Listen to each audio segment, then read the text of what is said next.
On March 27th, 2023, a fisherman on Brindle Lake in northern Michigan snagged what he thought was a sunken log. It turned out to be a 74-year-old man who had been missing for 23 days. Wait, 23 days? And here's the part that broke the case open.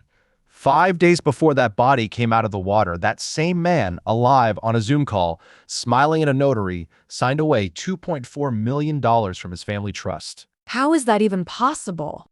That is the entire case. Welcome back to The Cold File. I'm Jake Morgan. And I'm Dr. Christy Hart. Call me Christy. I have read the autopsy report 3 times, and I still cannot get over the ligature marks on this man's wrists, partially healed, meaning whoever took him kept him alive long enough for tissue to start repairing itself. You walked in here practically vibrating, Christy. I haven't seen you this lit up about a file since we drove back from that diner in February. Because the choreography on this one is incredible, and I mean that the way a profiler means it, which is somebody planned every single beat. Jake, can we start with the man before we start with the people who took him? We start with Howard Ostergaard, 74 years old at the time of his death. Retired civil engineer, spent 30-some years designing wastewater systems for municipalities across the upper Midwest, widower. His wife Astrid died of pancreatic cancer in 2017. And how long had they been married? 46 years? Astrid was the one who brought the money into the marriage, old family timber money out of Minnesota, packaged up into a trust she inherited from her father in the 1990s. So the money is hers, not his. Correct. And after Astrid passed, Howard became the trustee. The trust paid him a comfortable monthly distribution, covered the property taxes on the lake house, and the principal was earmarked to pass to his daughter Linnea when he died. One daughter. Got it. And a stepson, right? I saw the name Brandon Keyes in the file. Brandon is Astrid's son from her first marriage. Howard raised him from age 4. By every account, he loved him like blood. But Brandon was not in the trust. Oof, not a small detail. Not a small detail at all. Astrid set the trust up that way before she died. The principal goes to Linnea, period. Brandon got a one-time payout of $100,000 at the funeral, and a letter that essentially said, "This is what I am leaving you. Please respect it." How did Brandon take that? On the surface, quietly. He used the $100,000 as seed capital on a condominium development outside Traverse City, a project called Cedar Bluff Commons. He spent 5 years trying to make that project happen. And let me guess, it did not happen. Cedar Bluff Commons collapsed in the spring of 22. Permit problems, contractor disputes. Then his lead investor pulled out. By the end of that year, Brandon Keyes was carrying north of $1.8 million in personal guarantees on construction loans. Jake, 1.8 million? And the trust he was cut out of held? Held about $2.4 million in liquid assets at the time of Howard's death. So the number isn't a coincidence. That's the number that makes him whole. That is exactly the number that makes him whole, and we will come back to him. But I want to talk about Howard for a minute, because if you don't understand who Howard was, you don't understand why this worked. Okay, profile me this man. Howard was meticulous, not in a charming way, in a civil engineer way. His checkbook was reconciled to the penny. His woodshop had a numbered place for every chisel. His daughter Linnea told investigators that growing up, Howard had 2 rules. If you say you'll call, you call, and if you sign something, you read it twice. Oh, that hurts later. That hurts a lot later. It does. The other piece, and this is the piece that the people around him weaponized, Howard had been diagnosed with early-stage Alzheimer's in October of 22, about 5 months before he died. Who knew about the diagnosis? Linnea knew, Brandon knew, and his in-home nurse knew. His in-home nurse. There she is. Renata Polk, 41 years old, licensed practical nurse. She had been working with Howard since November of 22, about 4 months before the abduction. And who hired her? Brandon. Of course Brandon did. On paper, she was perfect. Clean licensing record. 8 years of geriatric care. Excellent references, at least 2 of which we later learned were fabricated. Brandon told Howard, "Look, you live alone out on the lake. You've had this diagnosis. I am terrified of you falling down the basement stairs. Please let me hire somebody." And Howard said yes. What was their dynamic day to day? Renata came over 5 evenings a week, made dinner, logged his medication, sat with him while he watched the news, helped him with his pain patches, and left around 7. Pain patches, fentanyl. Transdermal fentanyl. Howard had chronic back pain from a job site injury in the 1990s. He'd been on a low therapeutic dose for years. Hold that detail. We are going to circle so hard back to that. We are. Now, Sunday phone calls. Every single Sunday, Howard called Linnea down in Madison at 11 in the morning Eastern. They talked about her kids, about the weather, about whatever he was building in the shop. 23 years of Sundays. 23 years of Sundays, which is why on Sunday, March 5th, when Howard did not call, Linnea got in the car. she got in the car, 4.5 hour drive from Madison. She got to the lake house just before 11 that morning. What does she find? Front door unlocked, which Howard would never leave unlocked. His car in the garage, cold to the touch, the mail from Saturday sitting on the front mat, his reading glasses folded on the kitchen table, and his medication, the pill bottles, the patches, the whole organizer, gone. Wait, all of it? All of it. Cleared off the counter. Jake, you don't take your medication into the cedar swamp. You do not. And that is one of the first details that should have steered this case toward foul play and instead steered it toward what we're going to call the wander-off theory. Walk me through Linnea's afternoon. She calls Renata first, gets voicemail. She calls Brandon. Brandon picks up immediately, says he's in Traverse City, says he'll be there in 2 hours, tells her to call the sheriff. She calls the sheriff. Brindle County opens a missing person case at 3 in the afternoon on March 5th. What's the sheriff's working theory at this point? The sheriff is a guy named Pete Voss. Decent investigator, 26 years on the job. He looks at the scene, an elderly man, recent Alzheimer's diagnosis, lives alone, door unlocked, woods directly behind the house, and his working theory is exactly what you'd expect. He wandered off. He wandered off, and here is what makes that theory so sticky. Behind Howard's property is a 400-acre cedar swamp, old growth. In March, it is wet, half-frozen, treacherous. You could lose a healthy hiker in there. You could absolutely lose a confused man in pajamas. Right. So Voss mobilizes a grid search. Volunteer fire, a couple of search and rescue dog teams, eventually a state police helicopter with thermal. How long do they search? 3 weeks, 400 man-hours. They cover, by their own count, 92% of the searchable terrain behind the house. Jake, they were looking in the wrong place the entire time. The entire time, and we will get into how badly that mattered. But here's the thing. There was a piece of evidence they had from day one that should have killed the wander-off theory. The doorbell camera. The doorbell camera. Howard's nearest neighbor, house diagonally across the road, about 150 feet away, had a doorbell camera. On March 4th at 2:14 in the morning, that camera triggers on motion. At 2:14 in the morning, in March, in a town with no traffic after 9. An unmarked white panel van pulls up and idles at the foot of Howard's driveway, just sits there for 9 minutes. Then it pulls into the driveway. It is out of frame for about 4 minutes. Then it backs out and drives away. Anybody visible getting in or out? Nobody, no faces. And the rear plate is covered in duct tape. That is not an opportunistic crime. That is a rehearsed crime. And the neighbor turned that footage over to Sheriff Voss on March 5th, same day the missing person case opens.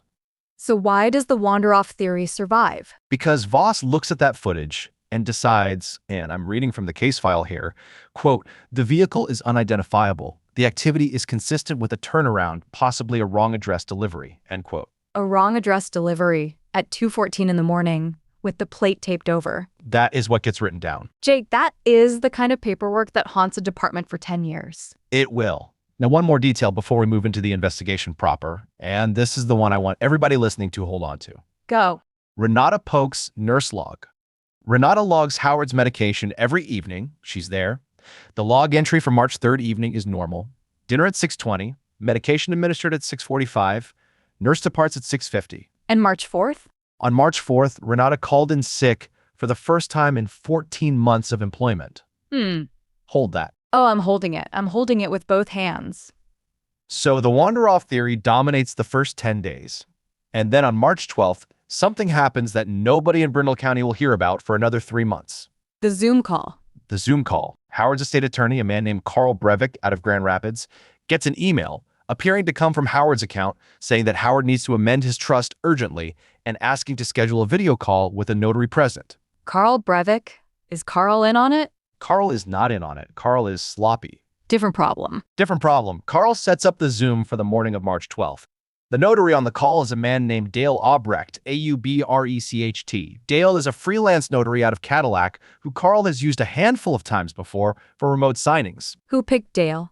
The email that came from Howard's account specifically requested Dale Aubrecht by name. Howard requested him by name. A man Howard had never met. A man Howard had never met. Carl does not flag that. Carl schedules the call. The call lasts 11 minutes and 32 seconds. Carl Breivik on one tile, Dale Aubrecht on another, and Howard on the third. I have watched this recording, Christy. I want to describe what is on it. Please. Howard appears under harsh fluorescent overhead light. He has a gray wool blanket pulled up to his collarbones. His eyes are unfocused. He looks pale. Behind him is a wood-paneled wall and a forced air vent that you can hear cycling on and off through the entire call. Not his house. Not his house. Howard's house has plaster walls and radiant floor heat. This is somewhere else. Did Carl ask where he was? Carl asked, "Howard, are you at the lake house?" And Howard said, on a half-second delay, "Yes, at the lake house." Reading? He is reading. His eyes track left to right across something just below the camera. Throughout the call, he calls Carl by the wrong first name twice, calls him David, and signs the trust amendment with his middle initial as a J instead of an H. Wait, Howard's middle name. Henrik. Howard Henrik Ostergaard. Middle initial H. On the amendment, he writes J. Jake, that's not a slip. That's somebody reading aloud and rendering a handwritten letter they can't quite see. Or somebody being shown a printed script in a font where capital H and capital J look similar. Hold on, I want to hear it. Can we play a piece of that recording? We have a snippet. This is Howard, 20 seconds in, reading the opening of the trust amendment. I, Howard J. Ostergaard, being of sound mind, hereby amend the Ostergaard Family Trust to designate Northbridge Holdings as the primary beneficiary, effective immediately. He sounds drugged. He is drugged. We'll get to the toxicology. But you hear it. The half-second delay, the soft consonants, the flat affect. And the forced air vent in the background? In every minute of that recording, you can hear a forced air furnace cycling. Howard's house, again, has radiant floor heat. Whoever scripted this, they didn't think about ambient sound. They thought about a lot of things. They did not think about that. Carl doesn't notice any of this in real time. Carl is on a call with somebody he has represented for 15 years. Carl knows Howard has been diagnosed with Alzheimer's. Carl interprets the confusion as the disease. No. You don't let a man with a recent dementia diagnosis sign away $2.4 million on a Zoom call without somebody at his elbow. You do not, and Carl will eventually surrender his license over this, by the way. Good. The amendment is executed. Dale Albrecht notarizes it.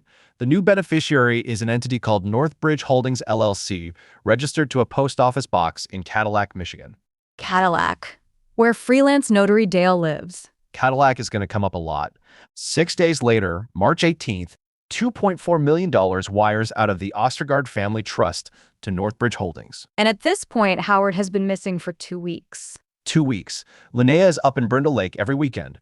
The sheriff is searching the swamp. Nobody at the bank, nobody at the law firm, nobody at the sheriff's office has any idea that wire transfer just happened. That's the part that makes me want to scream. The information silos.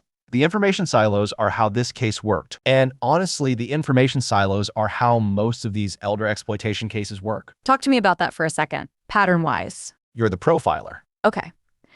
Elder financial abuse, when it goes this far, and this is one of the most aggressive cases I have ever seen, almost always involves a family member with debt and almost always involves a trusted caregiver who has been romantically compromised by that family member. Compromised. The pattern is debt-stressed adult child seduces the caregiver, weaponizes her access, and the caregiver convinces herself this is love rather than recruitment. Hold that, because that is going to be Renata's defense at trial. Of course it is. All right, walk me through the suspects the way investigators eventually did. Because this case ends in 3 arrests in 3 counties on November 9th, but for 7 months, the sheriff's office is looking at nobody. Let's whodunit it. Let's whodunit it. Suspect 1, the obvious one in retrospect. Brandon Keys, the stepson. Brandon Keys, 46 years old. Lives outside Traverse City, self-described real estate developer, married twice, divorced twice, no kids, as we said. Cedar Bluff Commons collapses in 22, leaves him personally liable for $1.8 million. What does Brandon look like to a profiler? Tell me. Charming on the surface, he has to be to keep getting investors to write him checks for projects that don't materialize. Narcissistically wounded, he was raised by a stepfather who, in his read, chose his biological daughter over him in the will. Probably tells himself a story where the money is rightfully his, where Howard owes him. That story matters, doesn't it? It matters enormously, because if Brandon thinks of the $2.4 million as money that should already be his, then in his head he is not stealing, he is collecting. That is also how he sells it to Renata. That is exactly how he sells it to Renata. So Brandon is the obvious suspect. 2. Renata Polk, the nurse. Renata Polk, 41, originally from Manistee, licensed practical nurse since 2015. Divorced, one teenage son living with his father downstate. By every account, she was good at her job and well-liked by her patients. How does Brandon meet her? At a friend's wedding in 21, phone records show them texting within 72 hours of that wedding and texting daily for the next 2 years. Did anybody know they were involved? Nobody Howard would have spoken to.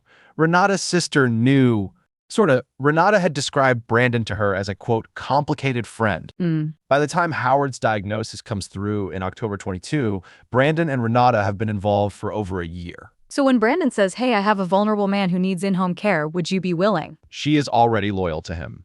Jake, that is not a job placement. That is a placement of an asset. That is exactly what it is. Now, the pharmacy records.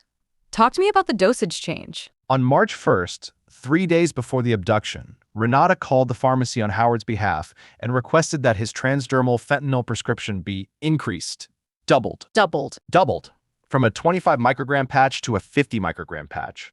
The prescribing physician, who is a nurse practitioner, Howard, hadn't actually seen in 6 months, signed off remotely. Wait, Howard refused that dosage 2 weeks earlier, didn't he?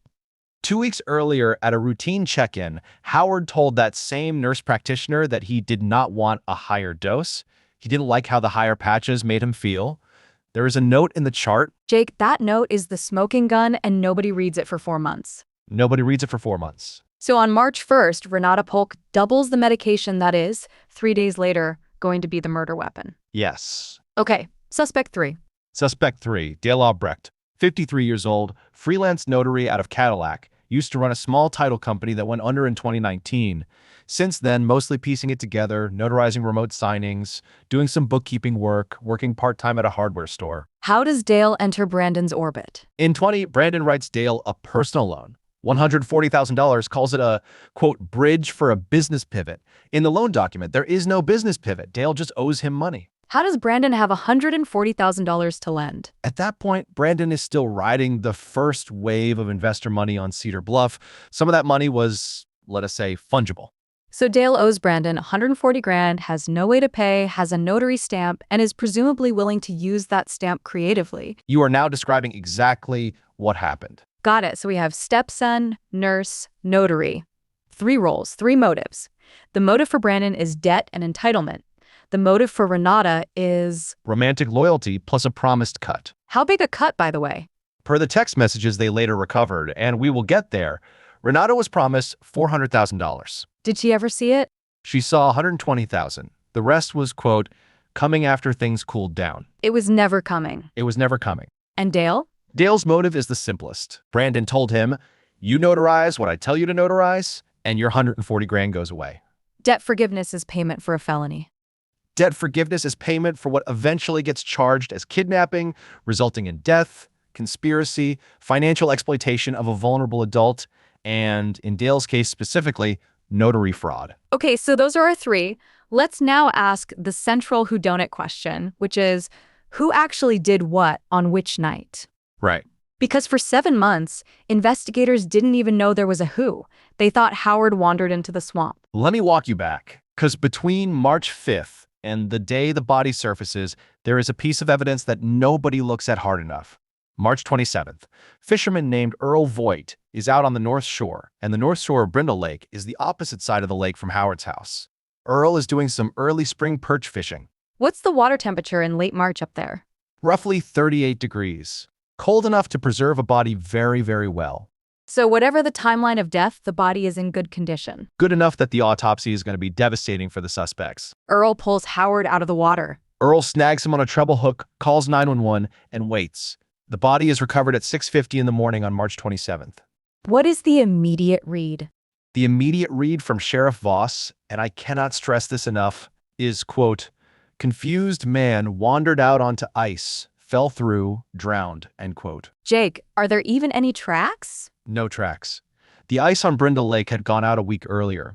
The wander onto ice theory required Howard to have walked 5.5 miles around the shoreline, on roads, in pajamas, in late winter without a single sighting. How does anyone sign off on that? Because everyone wants the case closed. The autopsy. The autopsy is what cracks the wander-off theory in half.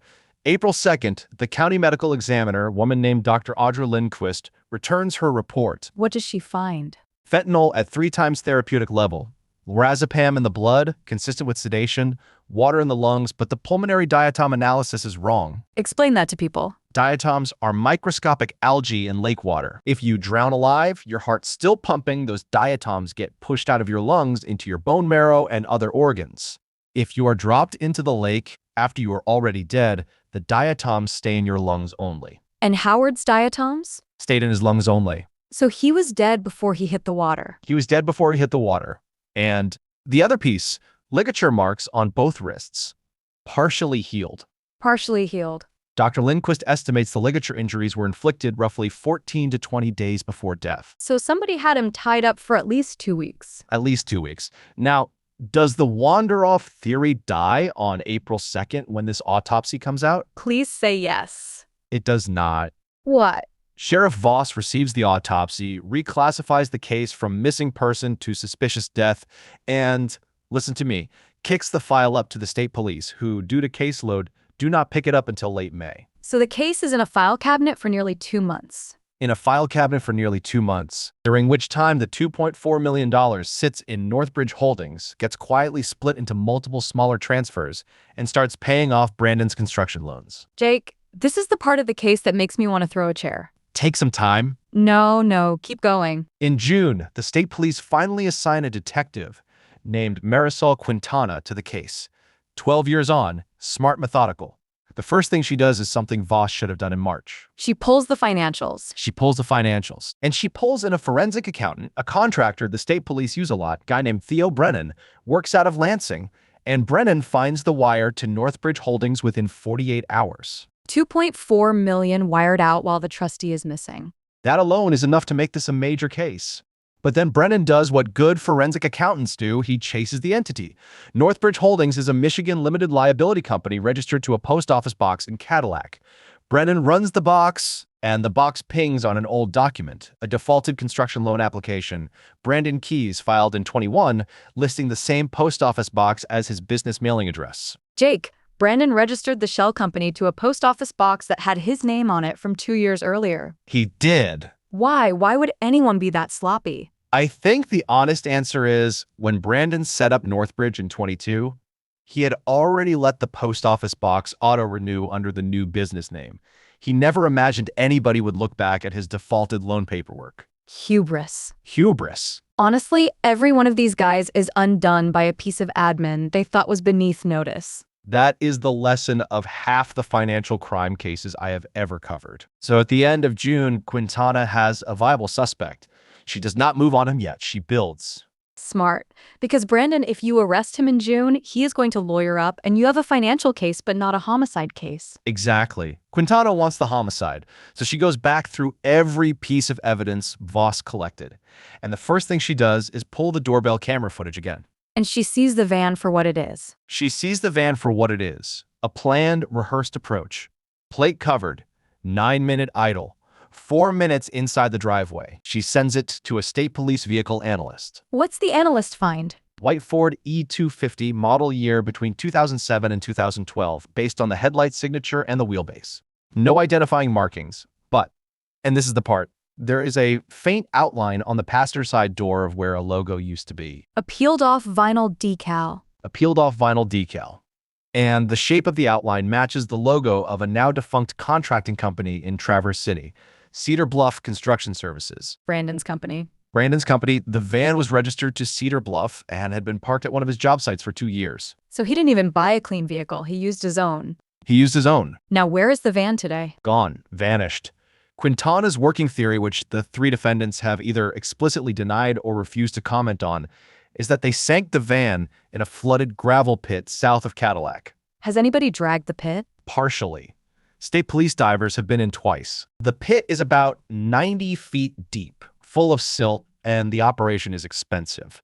They found, quote, anomalies on side-scan sonar, but no vehicle has been recovered. So that piece of evidence is still out there. Still out there. And probably the single biggest reason there might still be a 4th person involved that we don't know about.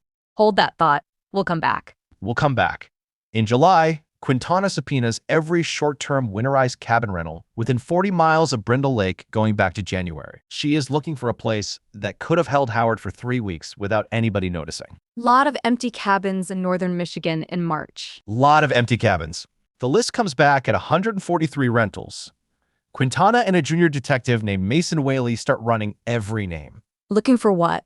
Looking for an alias, a name that does not match a real, locatable human being. How long does this take? 3 weeks, and then they get a hit. A cabin on Lost Pine Road north of Manistee was rented from January 20th to April 15th, paid in cash up front, under the name Eileen Sutherland. Who is Eileen Sutherland? Eileen Sutherland died in 2017. Of course she did. Eileen Sutherland was Renata Polk's mother's maiden name. Wait, Jake, hold on. Yeah, She called in sick that day. she called in sick that day. Renata Polk wasn't sick. She was driving up to the cabin to turn the heat on. She was driving up to the cabin to turn the heat on, the forced air furnace you can hear cycling in the Zoom call, the same cabin. She had been there since at least the morning of March 4th, prepping the place for an arrival. Oh my God, the pieces, the dosage doubled. 3 days earlier, the sick day, the cabin under her dead mother's name. All of it premeditated, all of it weeks in advance. On August 2nd, Quintana Whaley and a state police evidence team execute a search warrant on the cabin on Lost Pine Road. What did they find? Inside the back bedroom, a stripped twin mattress on a metal bed frame, 3 used fentanyl patches on the nightstand, Howard's iPad, face down on a folding chair, and, taped to the wall, an 8.5 by 11 printout titled Script for Call 3. They scripted it. They scripted it. 3 separate scripts for 3 separate Zoom calls. The first 2 were preliminary. Carl wanted to walk Howard through the draft language before the actual signing on the 12th. So Howard was paraded in front of his own lawyer 3 times. 3 times. Reading lines. With stage directions written in the margins. What kind of stage directions? In handwriting that was later matched to Renata Polk. Nod, slow down, look at the camera. Oh, Renata. In one margin she has written, do not let him say David again. So they knew he had called Carl by the wrong name on call 1. They tried to correct him for call 2. They failed. And Carl chalked it up to dementia. Jake, I am going to have to take a breath. The iPad has one more piece of evidence on it. An audio note, auto-recorded on March 11th, triggered evidence team thinks, accidentally somebody bumping the device or a voice assistant misfire. How long? 47 seconds. Can we hear it? We have a piece of it. Where am I, Renata? Where is my house? I want to go home. Where is my house? Oh, no. And the response. You're home, Howard. You're home. Sign the papers and we'll take you home. That's the moment, isn't it? That is the moment. That recording, in my view, is what makes this a homicide a jury can convict on. Because every juror who hears it understands instantly what was happening in that cabin for 3 weeks. He was scared. He was confused. And the person he trusted was lying to him to get him to sign. In his head, Renata was his caregiver. The voice he heard most often after his daughter's. Jake, that abusive attachment is psychologically almost worse than the killing. I agree with you. What else is in the cabin? Behind the cabin, in a steel burn barrel, the search team finds a burner phone, partially melted, SIM intact, How partially melted? plastic deformed, screen unreadable, but the chip itself survived. State Police Lab extracts 14 text messages between 3 phone numbers. 3 numbers. 3 numbers. The numbers themselves are burners, but the contents of the messages map cleanly onto Brandon, Renata, and Dale. What do they say? They coordinate Zoom call times. They discuss dosing. One message reads, quote, push him another 12 and let him sleep through, end quote. Another reads, quote, Carl bought the David thing as dementia. Do not panic, end quote. So they knew about the David thing in real time. They knew in real time. And one final message from the number that traces to Brandon, sent on March 25th, quote, the lake plan tonight, both of you, no excuses, end quote. The lake plan. The lake plan. 2 days before the body surfaces. So now we know what happened. Walk it from me, end to end. End to end. March 3rd, Renata logs Howard's medication, has dinner with him, leaves at 6:50, behaves completely normally. Because she has to. Because nurse logs get subpoenaed. Right. Late that night, after Howard is in bed, she drives north and west to the cabin on Lost Pine Road, turns the heat on, sets up the back bedroom. And then what? 2:14 in the morning, March 4th. Brandon and Dale pull up to Howard's driveway in the white van. They idle for 9 minutes, watching the house. Why 9 minutes? My guess, they are waiting for the propane truck to clear the shore road. We know from the propane company that the overnight delivery passes that house at about 2:10 in the morning every Friday. Of course, they timed it around the propane truck, the one piece of traffic in this town after 9 in the evening. Exactly. Once the road is empty, they pull into the driveway, 4 minutes inside. They use Howard's own house key. Brandon has one, and they take Howard out. Howard cooperates. Howard does not resist. He knows Brandon. He has been on a doubled fentanyl dose since the day before. The likely scenario is Brandon walks in, says, "Hey, Dad, there's been a problem. We need to take you somewhere," and Howard goes. Ah, that detail. He went voluntarily. He went voluntarily. They drive him 60 miles north to the cabin. They restrain him at the wrists. Those are the ligature marks. They keep him sedated for the next 3 weeks on a mix of fentanyl and lorazepam. During which time, Renata coaches him through 3 Zoom calls with his estate attorney. The third call is the one that executes the trust amendment. and 6 days later, the wire goes out. 6 days later, the wire goes out. Brandon's debts start paying down. Renata receives $120,000 in a series of small transfers. Dale's $140,000 loan is marked on paper as forgiven. And then they need to make Howard disappear. On the night of March 25th, per the text message, all 3 meet at the cabin. They overdose Howard with the remaining fentanyl patches. He died at the cabin. He died at the cabin. They wait several hours, long enough that the diatoms are going to give him away, although they don't know that, and they drive him in the van to the north shore of Brindle Lake. Why the North Shore? 2 reasons. 1, it is the shoreline furthest from Howard's house, which makes the wander-off then drown theory geographically plausible if you don't think hard about it. And 2, And 2, Brandon knows that stretch of shore. Cedar Bluff had bid on a marina expansion project there in 2019. He had walked the bottom. he picked a deep spot. He picked an 11-foot drop-off about 30 yards from a public dock. He thought the body would stay down for the season. He did not understand that cold water plus body gas equals a body that comes up in 2 days. Jake, every smart criminal eventually gets undone by a thing they didn't know. They didn't know. Every single one. November 9th, 23. 3 arrests in 3 counties, coordinated. Brandon Keyes is taken into custody at his rental in Traverse City. Renata Polk is arrested at her apartment in Manistee. Dale Albrecht is arrested in the back parking lot of the hardware store where he was working a Thursday shift. Anyone confess? Dale confessed within 20 minutes. He's the weakest link, and Quintana knew it. She brought him in first. What did he say? He said, quote, "Brandon told me Howard was going to die anyway, and we were just speeding it up so the money could go to family," end quote. So the money could go to family. So the money could go to family. That is the lie Brandon sold to everyone, including himself. Did Renata talk? Renata invoked, lawyered up immediately. To this day, she has not given a statement.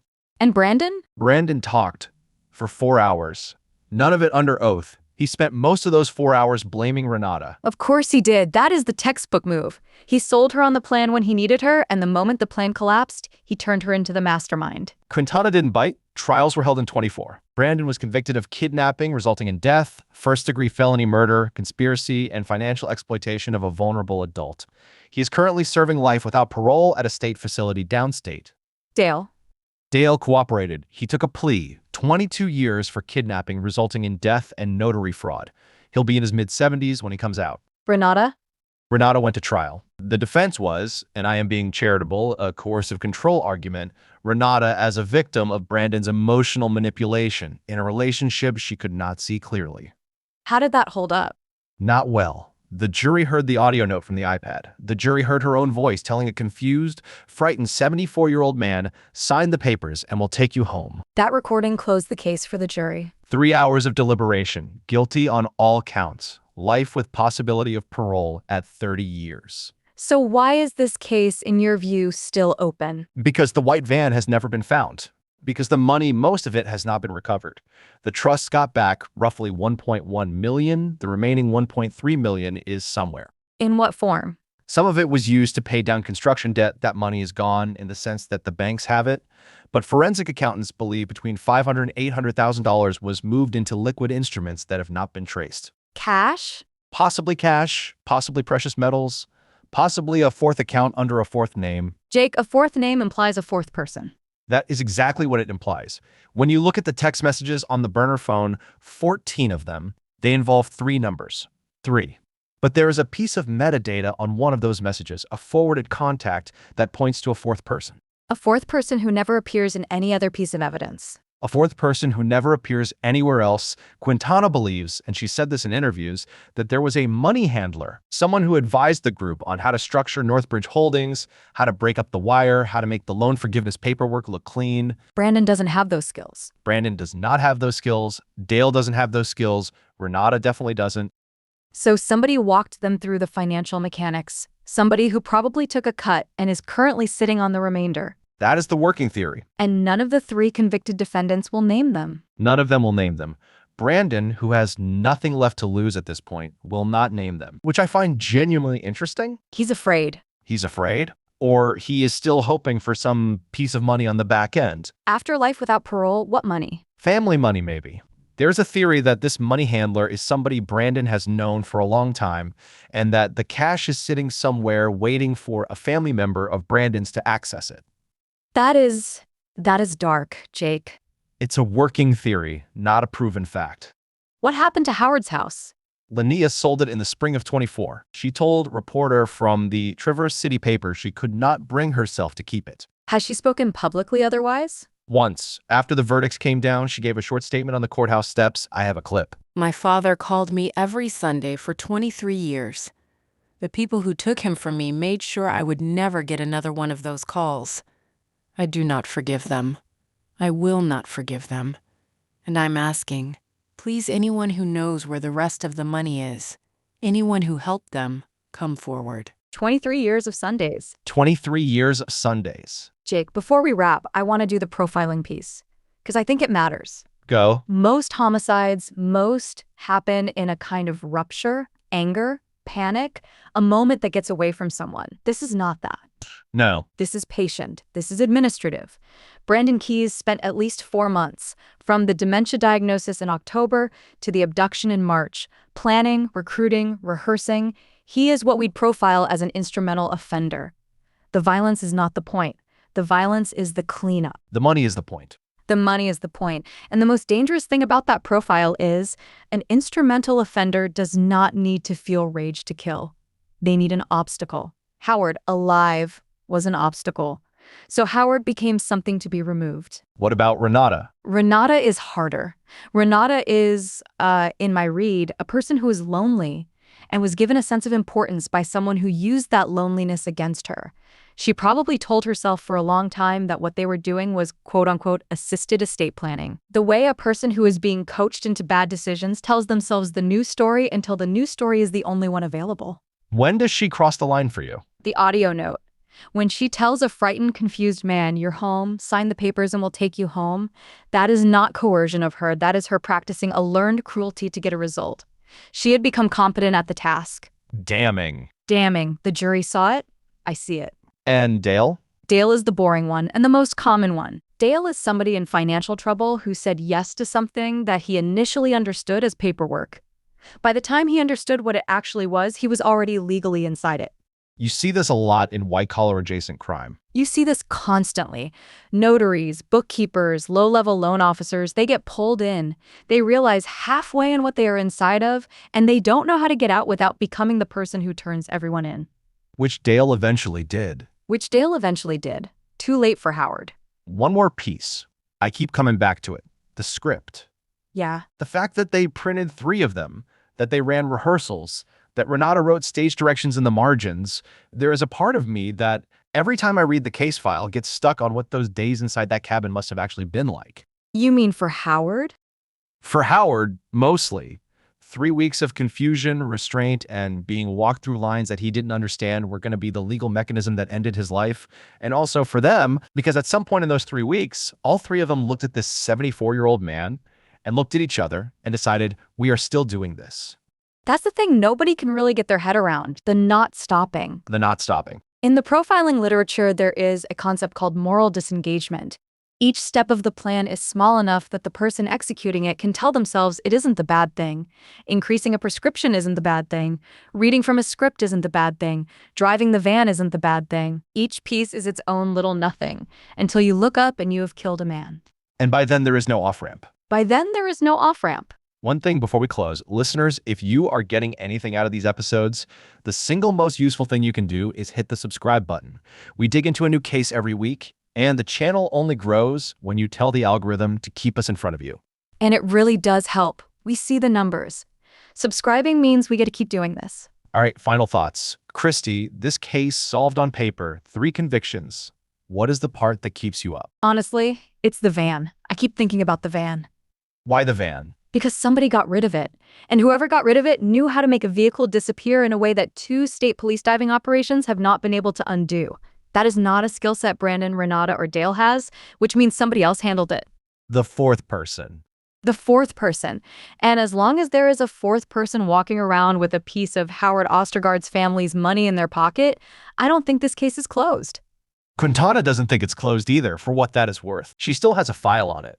Good. I hope she has it for 10 more years if that's what it takes. So that's the case. Howard Ostergaard, Brindle Lake, the van that nobody can find. And the trust amendment signed with the wrong middle initial. The wrong middle initial that, in retrospect, was the most honest thing on the document because it was Howard, in his own confused hand, telling everyone watching, this isn't me, this isn't what I'm signing, I don't know what I'm signing. If anybody had been looking, If anybody had been looking, Howard's daughter still drives up to Brindle Lake on the first Sunday of every March. She told a reporter she sits in the car at the foot of the driveway for a few minutes and then she leaves. That's the part I cannot get out of my head. 3 convictions, 1 missing van, and a Sunday call that never comes. That's where this one stands. Next week, we're sitting with a case where the piece of evidence everyone thought told one story turned out, when somebody finally pushed on it, to be telling the opposite one. I don't want to say more than that. I want you to come in cold, the way we did. Stay subscribed so it lands in your feed, and I'll see you then.